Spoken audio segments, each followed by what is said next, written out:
Recently এজন ব্যক্তিয়ে মোক ক'লে যে কাজিৰঙাত ইমান বেছি কিবা আছে জানো। তেওঁলোকে বোলে তেওঁলোকৰ চাফাৰীত বৰ বিশেষ একো নেদেখিলে আৰু কথাষাৰ শুনি মোৰ বৰ এটা ভাল নালাগে। গতিকে আহক চাওঁ আমাৰ ৰিচেণ্ট কাজিৰঙা চাফাৰীত আমি কি কি দেখিলো। চাফাৰীৰ আৰম্ভণিতে আমাক আদৰণি জনালে এটা মালায়ান জায়েণ্ট স্কুইডেলে। কেৰকেটুৱাৰ এটা ডাঙৰ প্ৰজাতি। খুব সুন্দৰকৈ সি নিজৰ পেট ভৰোৱাত ব্যস্ত আছিল। তাৰ পাছতেই নিচেই কাষৰ পৰা দেখিলো এটা অতি সুন্দৰ কালাৰফুল ব্লেক নেক ষ্টৰ্ক বা অসমীয়াত তেলীয়া সাৰেং।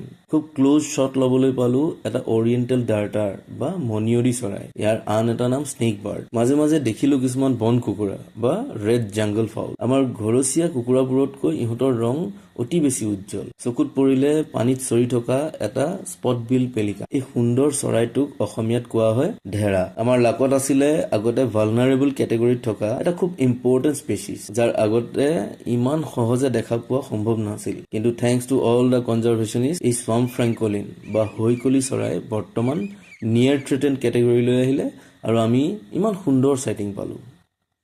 মেমেলছ বা স্তনপায়ী জন্তুৰ ভিতৰত দেখা এটা ৰেয়াৰ কিন্তু খুব গুৰুত্বপূৰ্ণ স্পেচিছ আছিল ইষ্টাৰ্ণ স্বাম্প ডিয়াৰ বা অসমীয়াত দল হৰিণ। নেক্সট আছিলে লিষ্টত কাজিৰঙাৰ বিগ 5 আৰু প্ৰথম এছিয়াটিক ৱাইল্ড ৱাটাৰ বাফেলো বা বনৰীয়া মহ।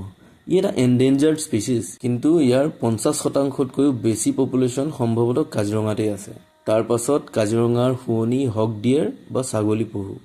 এইটো ছিজনত ইহঁতক এনেকৈ অতি সুন্দৰকৈ শিমলু ফুল খাই থকা দেখা যায়। ইও এটা এনডেঞ্জাৰ্ড প্ৰজাতি, কিন্তু কাজিৰঙাত প্ৰায় 35,000 পৰা 40,000 মান হক ডিয়াৰ আছে আৰু সেইকাৰণে ইহঁতৰ চাইটিং বৰ সহজ।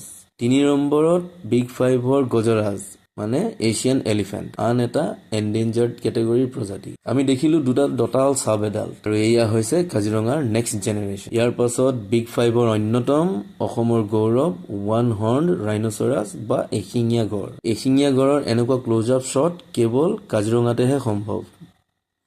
আৰু finally the king, the golden. পৃথিৱীত এতিয়ালৈকে মাত্ৰ 30টা মানহে গল্ডেন টাইগাৰ দেখা পোৱা গৈছে আৰু কাজিৰঙাৰ বিখ্যাত দ্য গল্ডেন টাইগাৰটো যেতিয়া আমাৰ চাফাৰী জীপৰ সন্মুখেৰে পাৰ হৈ গৈছিল, সেই মুহূৰ্তটো যেন এটা সম্পূৰ্ণ উশাহ বন্ধ হৈ যোৱা মুহূৰ্ত আছিল। আৰু এইখিনি আমি দেখাৰ ভিতৰত মই কেমেৰাত কেপচাৰ কৰিব পৰা এটা মাত্ৰ অংশ।